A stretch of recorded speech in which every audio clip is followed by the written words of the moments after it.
Very happy to welcome Orry Lack. He's the Chief Commercial Officer for the North Melbourne Footy Club here in Melbourne. Orry, welcome to the podcast. Sean, thanks for having me on. Not a problem at all. I always get started trying to figure out people's sports business origin story, how they got their break, how they got into the world of sport. What about yourself? How did you find your way into the world of sport? Yeah, well, 10 years of AFL now, but it probably started in a couple of roles beforehand. I was working in a tech startup called Shout for Good, which was a micro donations platform run by Jenny Martino. She's a star in that space. Lucky enough to have been introduced to the then CEO, Peter Jackson, of the Melbourne Footy Club. Here in the AFL, and a coffee kind of led to an interview 6 months down the track, and started with the D's 10 seasons ago, which makes me feel pretty old. Yeah, and so what was there's always people who either go to uni and say, hey, I want to get into sport, and not quite know their entry point, and then I have spoken to a lot of people that have been in other roles. So what were some of those roles, both at Shout for Good, but also prior to that sort of set you up for that, to have enough skill set to say, hey, yep, Melbourne, I want to have, or, Melbourne sought you out for an interview? Yeah, so if I go back to my studies and, my origin story, I wanted to be Eddie McGuire. I thought sports broadcasting and the journalism, I knew I was never probably going to be good enough to play at the elite level. So I studied journalism, got a cadetship at the Ballarat Courier in regional Victoria here, got 2 weeks into it and realised I didn't want to be a journo. And I was pretty crazy to make such a big commitment to move to Ballarat and then realise 2 weeks in that that's not me, and I'm definitely not a quitter. So for me to be able to have that gut instinct was really tough, but probably what it allowed me to do is get a really refined skill set of written and communication skills and verbal communication skills, and selling a story to a journo or being on the other end of what a good pitch and a bad pitch looks like kind of naturally lends itself to an opportunity to sell.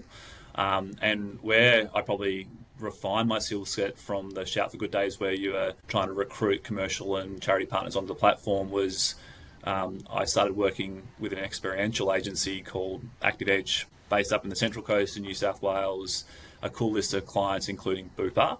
And what I was able to do was actually work on behalf of Puma with their Hawthorn Football Club, major partnership at the time, in terms of activations and experiences, and probably sitting on the other side of the fence, understanding what the brand was looking for, and being able to maybe bring that to the Melbourne Footy Club of what a business is looking for in terms of its rights holder relationship, and then being able to cultivate that on the rights holder side. I probably started in the business world first and then moved to sport, and that meant that maybe there was a level of bilingualness to be able to sell a modern way of sponsorship. Yeah, I mean, that's a really important point, like that whole part of being on the agency side or knowing what the brands are seeking and not just being, on the sports side all the time or just starting on the sports side, to sort of understand, whether it's Bupa or other partners, hey, what are they trying to get from a sports partnership? So your first role at Melbourne was on that partnership side, sort of in that same sort of space, going to, the rights holder side, as you said, and going to market? Yeah, so it was a dual role.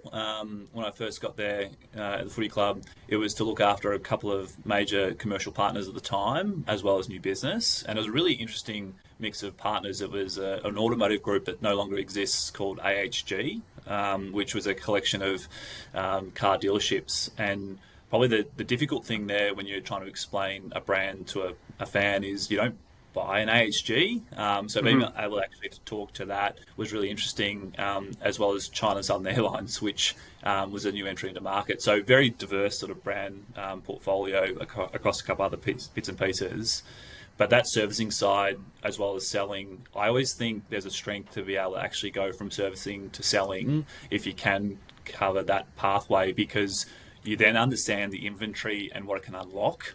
And sometimes inventory across a commercial partnership might mean one thing to one brand with a set of objectives, but could mean a completely different thing depending on the objective and the brand for a different organisations. Actually understanding what I was selling before I went to sell it probably meant that I could talk much more in a macro, why is it good, but then tactically how it comes to life. So that was a nice, really nice grounding at a time where the D's were, I think, 17th on the ladder and not really experienced a lot of success at that time. And being able to grow through that journey was, it was pretty exciting. And was part of, I guess, that early piece like you said, understanding that inventory piece, understanding what you could deliver, whether it was, here's the things we always do, and we can do the logo slap, and we can do these things, but then also the creativity that, digital teams and the servicing team can do, whether it be activation at ground, scoreboard work,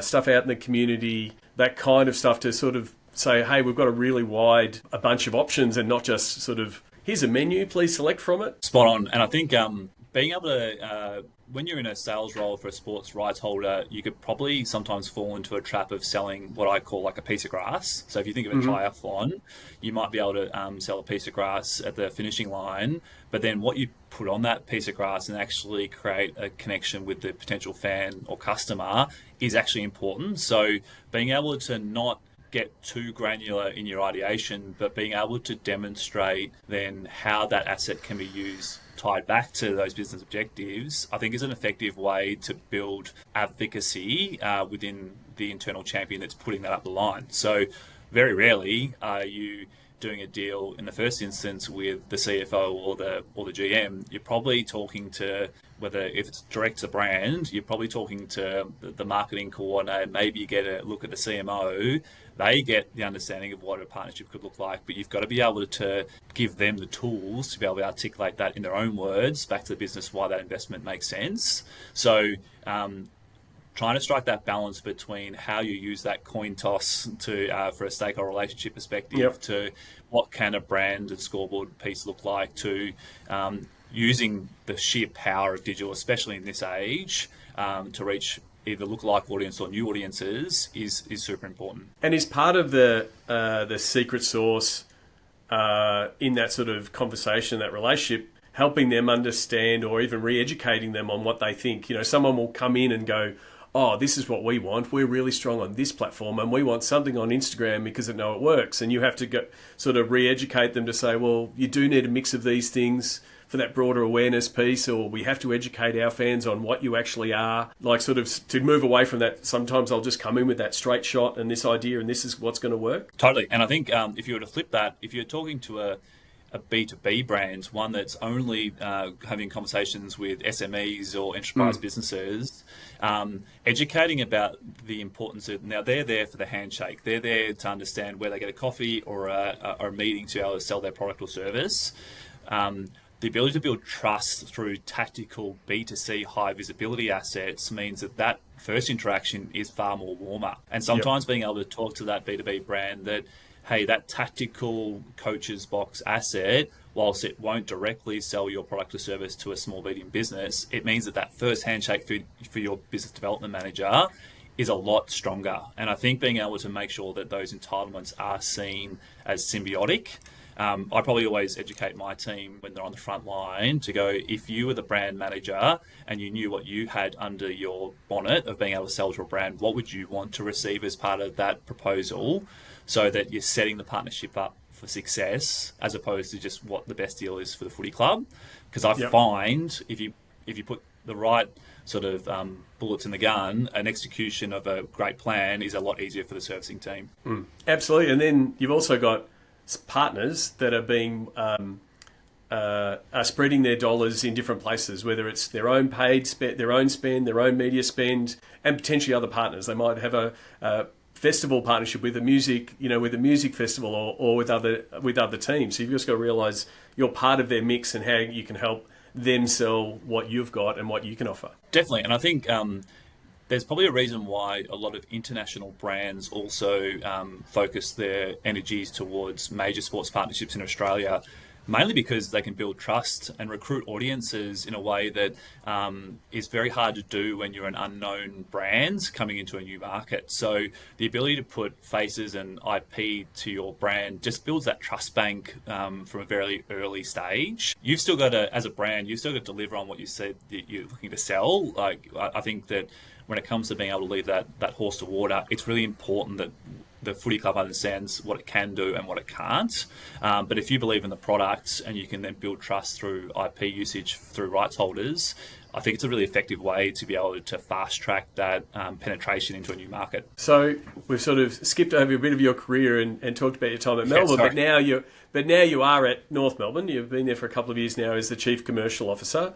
For those who don't know, that might not be in Melbourne and Australia and be familiar with the AFL, tell us a little bit about North Melbourne Footy Club. Yeah, so I was at Melbourne Footy Club for 7 years, and then you moved to the mighty North Melbourne Footy Club for the last 3.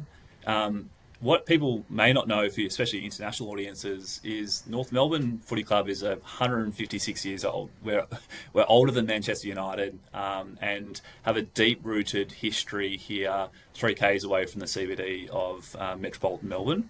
But we've come from a very small postcode, and we weren't an initial inductee into the what was then the VFL competition. We had to bide our time about 30 years in the second tier competition before we got our chance to play in the AFL VFL. Actually, this year we celebrated 100 years of playing in the AFL VFL competition. As a footy club, I think what's so interesting and maybe a natural question is the differences between Melbourne and North Melbourne. It's crazy to think there are those unique differences, but there is still a lot of similarity. I often find myself talking to coterie members or high net wealth member supporters, and it's very similar conversations. You're probably just swapping out the mid-90s footballer for both clubs, but having very similar stories. And I think what you find is what makes North Melbourne uniquely North Melbourne versus the others in the competition.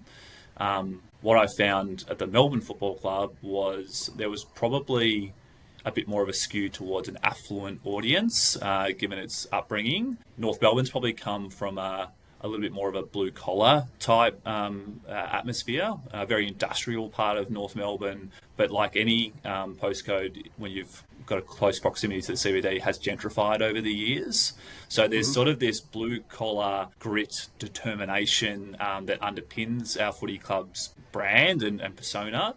But then it's spread over the last 100 years to be what most football clubs are, and that's a really broad church and a really cross-section of society. And so, moving to North Melbourne, and, Melbourne as a city, as a sports city, is a very competitive city from a sports business point of view. You've got 9 other AFL teams in the town and other major events pushing. When you're going out to market, what are you doing to set North Melbourne apart and, as a commercial property? Yeah, and I reflected on this actually recently. When I got to North Melbourne, what I wanted to do is understand who our fan was. I always find when it comes to commercial partnerships, the best brands are the ones that align with what your fans want. And when I think and reflect back to my time at Melbourne, for a long time there, the Ds might have steered away from the stereotype of what I call the Ted from Toorak. Now, the reality is Toorak's an affluent suburb here in Melbourne, but commercial brands like talking to people with disposable incomes. So you sort of land the Jaguar Land Rover partnership that feeds into a Country Road, which feeds into a Penfolds, which feeds into an IG. You can understand the cluster of an audience that makes sense. When it came to North Melbourne, I knew that I couldn't just pick up that same playbook. It's what makes sense for North Melbourne. And so we actually invested a fair bit of energy and effort into and working with the guys at MetaFan, with Brad Schultz and the team, to understand who our fan is. And because when I looked at the first 10 postcodes of where our members reside, as a very primitive way of understanding who our fan is, you had the natural brand organisations the natural postcodes that you would think would show up. So North Melbourne, Moonee Ponds, inner northern suburbs. But we have Brighton, Werribee, Hoppers Cross, and it was a very diverse fan base. So understanding who we are and what makes our fan tick, I think, is the first building block. And what we've found is North Melbourne has a very progressive fan base and one that has very much grown up on true values of grit and determination, but now has a deep connection with community. And so probably what I've, over the last 2 years, then built up a little bit of muscle on is telling our DNA story, which is, and probably building what our club purpose is, which is to be champions on and off the field. Champions on field is very easy to quantify, but how did we start going about quantifying being champions off field? And I think once we've been able to tap into that, I think there's been a pretty amazing response from a commercial perspective, because we've been able to find that alignment. I mean, and that sort of leads me to one of the reasons I reached out. Saw you post on LinkedIn about BCorp certification for North Melbourne Footy Club. Yeah, what was the process? Why did you do it? You know, what is a B Corp? You know, there might be people going, what is a B Corp? But like, yeah, take us through, I guess, the process of that and why you tackled it. Yeah, so it's been 2 years in the making, the B Corp process. I was fortunate enough with the Melbourne Footy Club to work with an organisation called Beyond Bank. Beyond Bank was the first certified B Corp in Australia for the banking industry, and probably got to understand what that meant for them. For the benefit of your audience that don't know what B Corps are, B Corp is a movement that started over in the States a number of years ago that now sees 10,000 global brands and over 750 Australian and New Zealand brands sign up to a charter that means that they're for profit but also for purpose, and the ability to not put profit above all other considerations. Make no mistake, it's there's no point being a B Corp if you can't make money because you're no longer a business. But Australian businesses that are B Corps now employ over 56,000 Australian New Zealanders with really well-known brands. And probably what I and a couple of our team identified was the values alignment of being champions off the field. We have one of the strongest community arms in the Australian Footy League. So we have 25 full-time resources hitting the pavement, doing amazing work for not only the North Melbourne Footy Club, but government programs. And it's called the Huddle. The Huddle is fantastic, but it's sort of a bit hard to explain in an elevator pitch. So being able to have a tool like B Corp that accredits and provides that sort of external validation around what we're doing from an environment perspective, a community perspective, our workforce, was something that was pretty attractive. So 2 years ago, we started the process, we did a self-assessment, and we realised without having to change too much of our business, we would, in theory, hit a threshold that would allow us to secure B Corp status. But at that time, not one sporting organisation in the world had become a B Corp, so we knew that we were probably looking to break new ground. Yep. So part of that validation process in terms of the assessment is we obviously put it to our board to understand whether this is something we wish to pursue, mainly because there is a constitutional change requirement to reaching B Corp status, but also talking to the brands that are currently within the ecosystem and those who have exited the ecosystem as to why, to understand if this was the right fit for us. Yep. You fast forward 18 months, 2 years on, and we are, well, technically the first sporting organisation in the Southern Hemisphere to secure B Corp status, and only pipped by a few months by a Belgian soccer organisation that got the first B Corp status. So you can imagine I'm probably campaigning pretty hard for a study tour to understand how they're doing things over there. But for us, and probably to the purpose of your question, what's the linchpin of why you did it? One is because we know from a workforce perspective, AFL is a very young environment, a lot of younger staff members, and we know that when it comes to community environmental impact, that skews much younger in terms of its consideration, so to attract great people. But yeah, speaking to like-minded brands to create a USP for us, a unique selling point, we already had the case study there with an existing partner in Intrepid, and we do think that there's an opportunity for us to be able to talk to some of these like-minded brands that share the B Corp logo. Absolutely, but also like you are seeing a shift in sponsorship, you know, away from like counting logos and looking to go, hey, I want to engage you because I want to engage in those community programs, or I want you to help us with our sustainability message, or we want to know how we can give back, and you've got those programs. So, I mean, it effectively becomes a bit of a tick of approval, but it becomes that USP for you, but also to have that conversation to say, yes, we can give you brand exposure when we're on the telly, and yes, this is what it'll look like when we run out at Marvel Stadium, but it's like starts that conversation a little bit deeper and moves away from logos and impressions. Definitely. And I think the most successful partnerships, in my experience, are ones where it's multi-layered.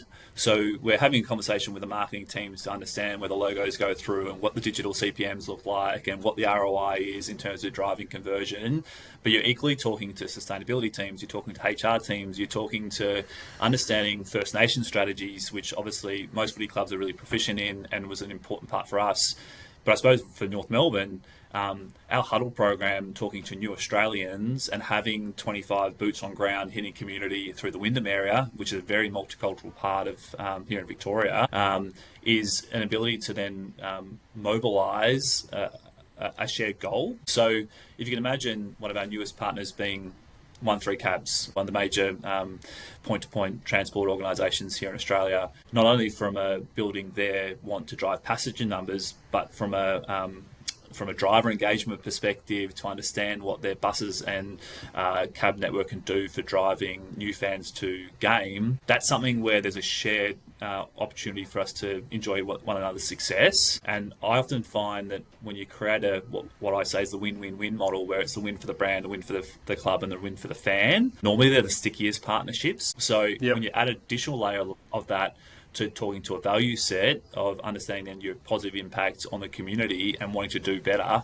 I just feel like that's a much more authentic relationship. Absolutely. And like you said, that piece of, bringing on new fans, talking to multicultural fans that are new to the sport, one, tick the boxes from what you're trying to do commercially, but also, you're also helping your fan development team and your membership team, bringing in completely new prospects, but not just, hitting them up with a message. It's like giving them it a bit more of a meaning. Oh, I'm going to go to a Kangaroos game because they were in my school or they ran this program, or, in a lot of the cases, it's the first touch point with a club, and it's like, well, now I've got a team. Definitely. And I think harnessing our competitive advantage in that space is the kangaroo. It is the national emblem, and being able to have those corridors of Wyndham. So if you think of, and apologies if I'm getting too Victorian here, Sean, but if you think of those suburbs of Point Cook, Tarneit, Werribee, extremely strong multicultural communities, and in particular Southeast Asia. So one of our other interesting developments, and I think the importance of being able to drive a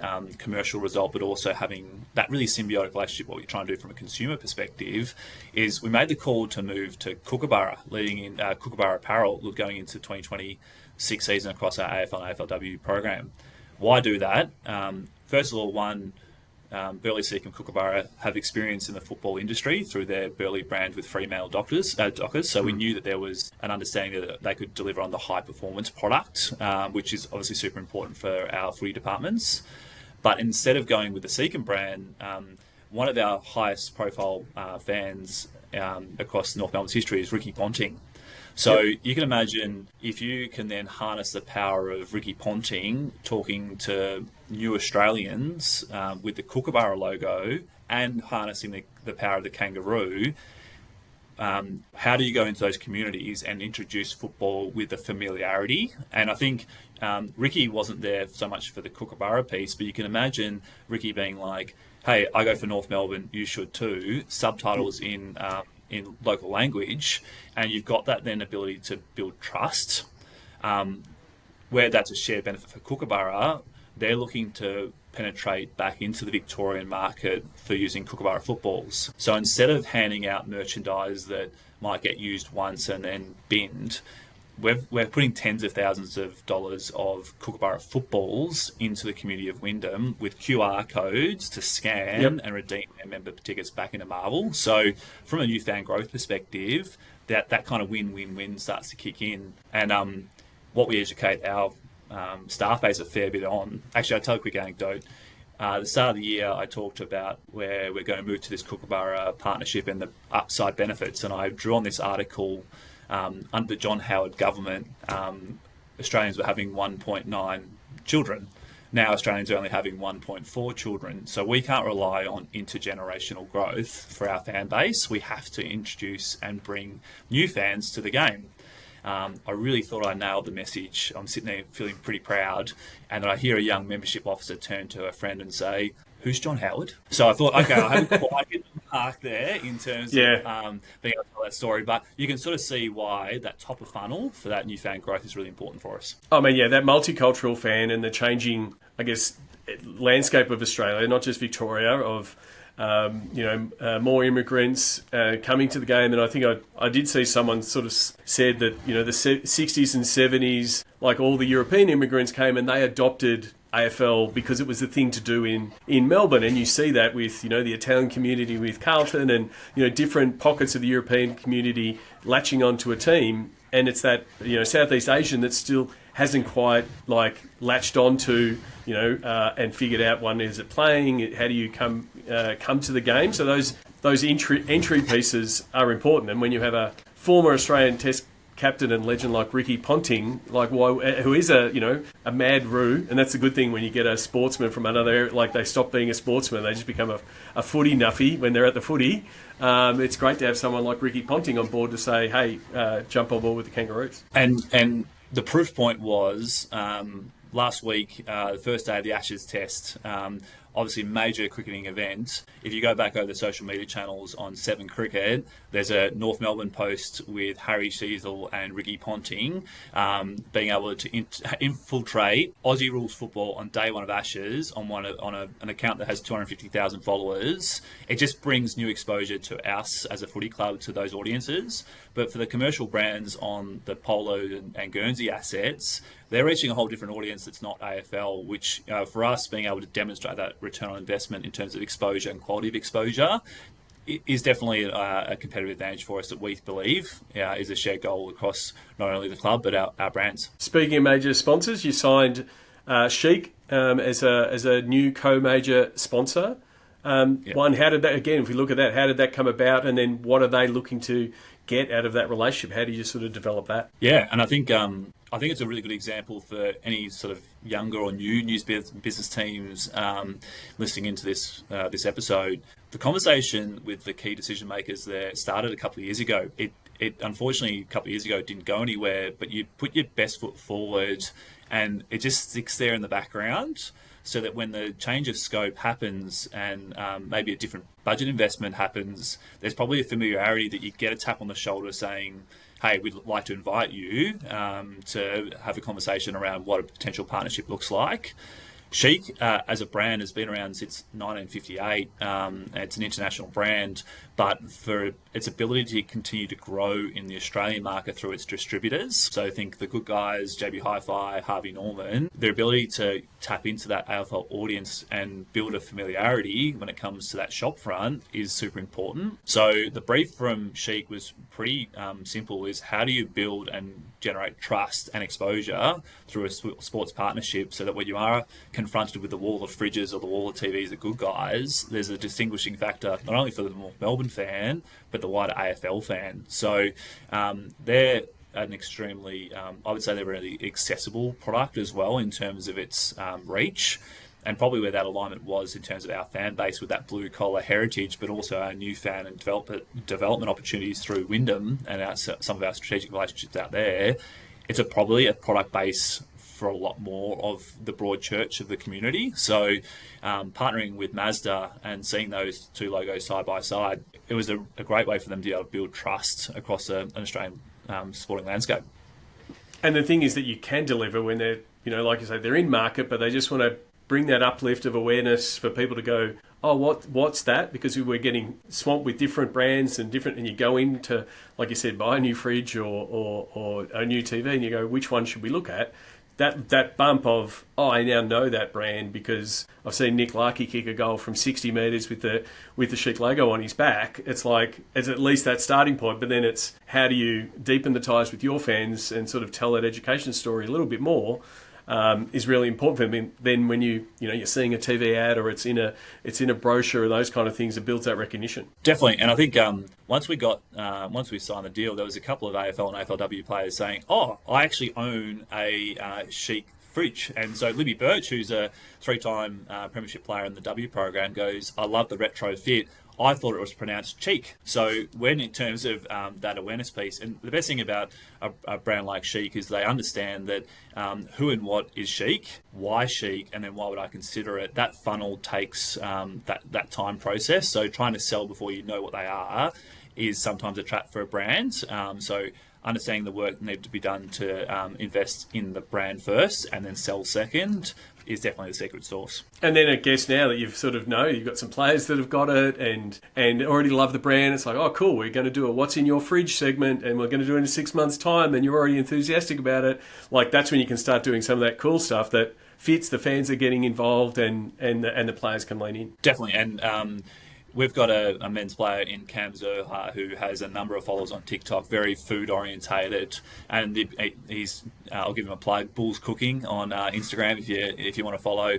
Great recipes, and you can imagine that how do you integrate those home appliances that we all require, fridges, TVs, washers, dryers, and normalise that with using our IP. You can imagine that content being quite engaging and quite easy to execute. Just so we know, I'm going to date this one. We're recording this late November. The North Melbourne AFLW team, which has taken on all comers, is in the grand final. So this will be published after the grand final. Was it 26 games in a row undefeated? Tell us a little bit. Obviously, you've sort of talked about that success on the field and success off the field. But what the North Melbourne's been leaders in the AFLW space. What's the women's program meant to the footy club? Yeah, I think it's a great question, and I think for us, what I walked in the door, I'm lucky enough. This will be my 5th consecutive AFLW grand final that I'm involved in, and I feel very fortunate to have come from an environment where Melbourne and North Melbourne both prioritise their W program. What was really interesting when I walked through the 4 doors of Arden Street is, whilst we don't have a huge footprint here at Arden Street, it drives connection, and there's just positive signals for our W team to complement our men's team. What I mean by that is the change rooms are exactly the same size across AFL and AFLW. The training program right now, our men's program is in full swing for pre-season, but the W program is playing in a grand final, so the men's have moved their training schedule to fit in to the high performance to make sure that we're giving that W program the best chance to go out there on Saturday and win. I think being able to even elevate an AFLW role to the executive, not as a subset of a wider footy program, but W being on its own exec role, it's just signals about how we truly invest in our W program and make sure that there's giving them every chance to succeed. And for me, there's this little piece where we just recruited a player from a different club going into this season, and when you walk through the area of Arden Street, the first photo they see is actually a big wall graphic of our AFLW Premiership team from last year.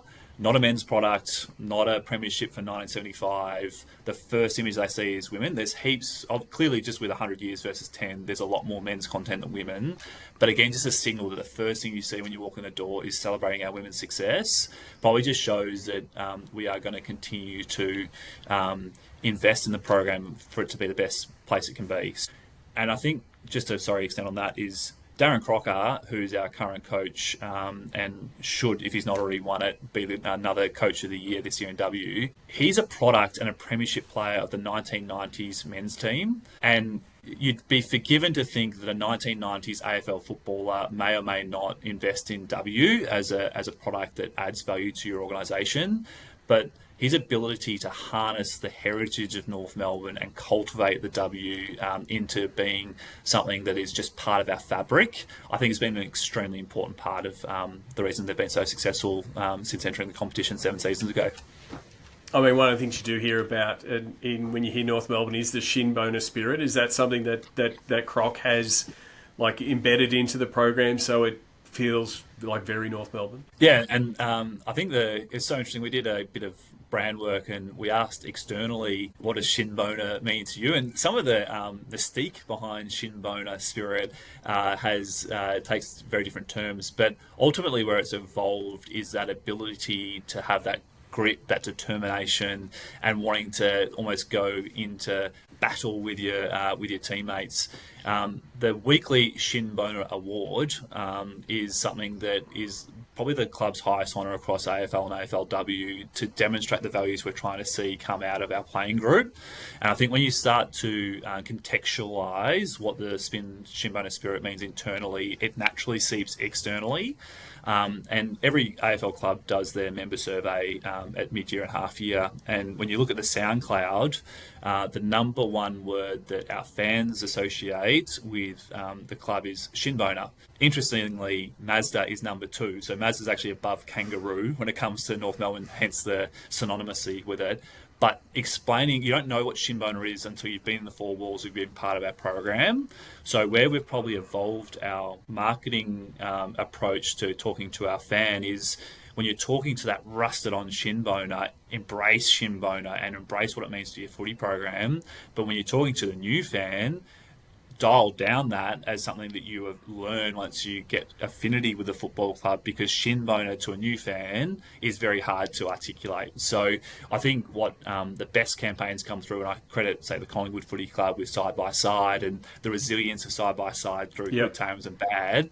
Shin boner is probably that for us when it comes to our fan base, our rusted on fan base. It's the determination when you're not performing on field, but then it's the collaboration when you're succeeding. Absolutely. I mean, it is, part of the brand, but it's like you get introduced to it once you're in. It's it's a good way of articulating. I did want to sort of touch more on the AFLW because it's a very different product, both on the field when it's played, but then also commercially. Like, again, it's, the AFL world has, embraced it, but it's only been there 10 years. How have you gone about, I guess, pitching it commercially and sort of saying, here's what AFLW is, here's what AFL is, here's what the whole club is, and sort of helped explain that to your partners? I think, again, I want to reinforce, I've been very lucky that both Melbourne and North Melbourne have had such strong integration in their W program. How I've approached it from a commercial perspective is still back to that ethos is, and let's use Mazda as an example, it shouldn't require our men's or women's team getting a kick on a Saturday of how you use your assets to help drive car sales. But when you think about the women's game and what it's done in terms of participation numbers and introducing and reaffirming the female audience member, a lot of brands are targeting that female consumer. And I think being able to have that full complement of the men's and women's program allows you to talk to different brand messages for different products. So the way we set up at the Kangaroos is we don't do AFL or AFLW commercial relationships, because I think any way to drive meaningful return across a sports sponsorship, you need much more than 12 weeks of a season. So you are a North Melbourne commercial partner, but you might be a champion of the women's game depending on your asset mix and depending on what you're trying to achieve. So what I find that then creates a much better benefit is, and my 3 years at North Melbourne, we've had 41 weeks of the 52-week calendar with live content. So then if you've got that shared program across the full season, all of a sudden you are relevant and live in 41 weekends of the 52-week calendar, which is a really powerful thing for the AFL to have that concentration across the course of a year. And I come back to that point, on day one of the Ashes, 7 Cricket is posting a North Melbourne piece of content because of that channel. And with W being so relevant in this weekend and being grand final, you've got a gap between the Ashes and you've got a chance to celebrate W. Is it the right time of year? That's definitely a conversational point, but it's definitely created a much more well-rounded commercial program for us to be in market selling to a wider audience. Yeah, definitely. I do think it is that total club approach, but the thing is that I'm finding with W is that it is like in some instances a completely different fan base and demographic and different experience. So one is in the same way that you're getting fans coming to the game through AFLW and then they might come across to AFL, but they might just stay there. You're probably getting that same thing from a sponsor point of view. Oh, I love going to AFLW. How can I engage with that audience? It's like, well, yes, you can. We can make that a big chunk of your mix, but there's also, here's what we do as a total club, here's what we do in community. It just becomes another really useful, inventory piece, but a way for you to connect with your fans and make them customers potentially. Definitely. And I think where we are here at Arden Street, the actual new station opens up next week as the podcast is being recorded. And the accessibility of Arden and dwell time of your commercial partners at a W game is far stronger than a Marvel game, because at Marvel, there's that hustle and bustle to find your seat. If you don't go in the right gate, you might miss that activation. Whereas the ability to get around the ground, use our festival of activity here at Arden Street, it's a very different experience. And I think being able to complement that is really powerful. So we've just signed a new commercial partner in Casa, which is a premix gin and vodka RTD.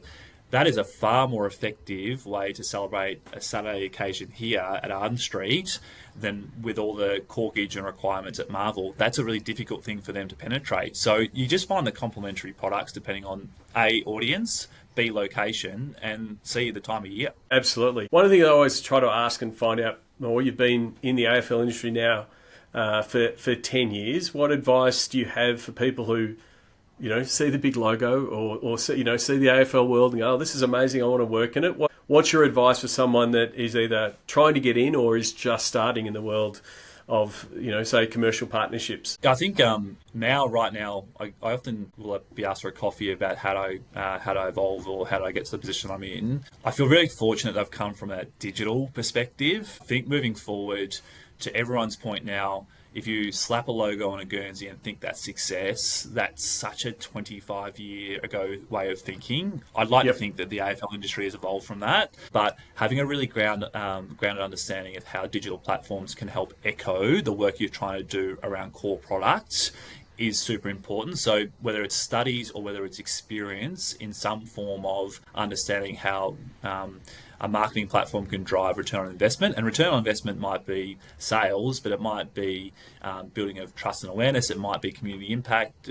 Every brand has a slightly different skew, but understanding how you can demonstrate a used example of how you've been able to do that. What the AFL is just that plus scale. I think when you get into a premiership cycle, I think back, and albeit it was in COVID and we're all locked down, but some of those competitions that we're doing on behalf of brands in the 2021 season when the D's won it, was just phenomenal numbers because there is a love and a trust towards the footy club. So if you've got that experience of tapping into what your fan wants to consume and then where it makes sense for a brand to show up, and then if you ever get an interview or a coffee process to be able to demonstrate your wares, what's that you doing currently on a micro scale that has the scalability to do it at an AFL level? That's what I always look for when it comes to that first commercial partnership executive type role. That you might not have had any partnerships experience per se, but you understand the ingredients for success. Absolutely. Like I always say, go look at the socials for a bank or a car dealer or a consumer product, and the algorithms make it really, really hard. You can't just have a Nick Larkey barrel from 60 that is all the fans are going to rally around. So it's a matter of understanding how hard their job is, and then figuring out that digital piece of, well, how can we take the best of our stuff and give them some love, build their brand up, have people recognise that there's a piece, because the gig of running the social for a bank is a tough one. It definitely is, and I think that is the best thing about working at a footy club, because and I talk to my team all the time. You might change a piece of copy, you might look at doing a different post a different way, and it might end up on a big footy thread. But people care about what the work you're doing, and you have to open yourself up for a little bit of criticism. It's because people care, and ultimately we're the custodians of something that people have maybe cared about for 50 years. So any kind of activity that you're able to do to demonstrate where you can add value to that experience with a commercial lens will always get you that interview, I reckon, in most footy clubs. Absolutely. And like you said, like if it's not, you might be getting experience in other parts, but there's your local footy club, there's your local cricket club, there's like your local basketball club. Oh, if you're able to get your sponsor and demonstrate, like that's you can take some of those learnings that can then eventually level up. Definitely. And I think I still sit on my local cricket club committee for that exact reason. So, all right, I really do appreciate you taking the time. I want to get to the Sports Geek closing 5. Do you remember the first sports event you ever attended? Yep. MCG on a Saturday afternoon with my dad, watching the D's play the Bombers in the early 90s. Oh, terrific. And the food scene has definitely changed over the years in sport. Do you have a favourite food or a favourite food memory or a go-to food at a sports event? Yeah, if you see me at a Marvel game, second quarter, I always still cut a lap to get around to the team and understand what's happening in there. I'll buy myself a meat pie with some sauce and sit behind the cheer squad during the second quarter. Just as fancy as those meals are in a Champions Club function, there's nothing quite like a meat pie at the footy. It does get a mention. I really think I probably should have a pie sponsorship for the podcast these days. What's the first app you open in the morning? I'd like to say something really posh or nice, but it's probably a skim of Instagram. What I have tried to do a lot more though now is smiling mind and being able to have that meditation angle before I start my day to make sure I set my day up right. I'm trying pretty hard for that to be my first, as opposed to Instagram moving forward. That's okay. Is there someone that you follow? It might be someone you follow on social media. It might be an author or a colleague that you keep track of that the podcast listeners should follow, and why? I think I was reflecting on this. A friend of mine, tech startup entrepreneur, a guy called Matt Berriman, really interesting story. Was the under-19s cricket captain, does a shoulder and couldn't pursue his cricketing career, and now has started up some really interesting fintech programs. And I think just that ability to show adversity, then being able to reharness what made him a great cricketer into a great entrepreneur is something that I've always really resonated, and I'm very lucky to call him a friend. Very good. And lastly, you can answer this both personally and then you can put your Kangaroos hat on. What social media platform is your MVP? Yeah, I do lean towards Instagram, but I think LinkedIn's a really close second. I probably find that both those platforms are somewhat more of a positive skew, and I think the world can bring you down in a lot of different ways. Probably some of the negativity that's starting to kick into some of those other platforms, I probably grow tiresome of. I'm not saying I want an echo chamber, but I think when it comes to being able to have a positive environment, a constructive environment, I think those two platforms for me are probably the ones I consume the most. And what's the go-to one from a commercial point of view for the Kangaroos that you're finding more sponsors want to be a part of, be engaged with, asking for collabs for? And sorry for it to be Instagram 3 times in a row, but I like Instagram being the threshold for a partner to be on an Instagram grid or story is a lot higher. And I love the fact that that's pushing both organisations to think differently to warrant being on the Instagram channel of a club. And what I really like about that is it's just pushing us all to think a little bit different and more fan first as opposed to brand first.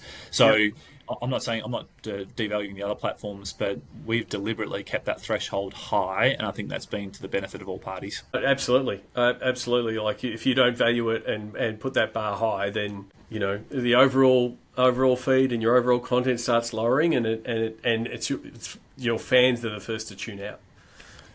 So it's a really good thing. Orry, I always ask podcast listeners to reach out, say thank you to guests. What's the best platform for people to do? Would that be LinkedIn? Yeah, LinkedIn. I've got that ability to slide in and make a connection. Always happy to chat. All right, well, I'm going to say thank you. I'm going to say best wishes for the grand final, knowing that this will be recorded after. So after this interview, I'll give everyone the results. But a phenomenal season for the AFLW and all the best for 2026. Really appreciate it. Thanks, Sean. Thanks for the chat.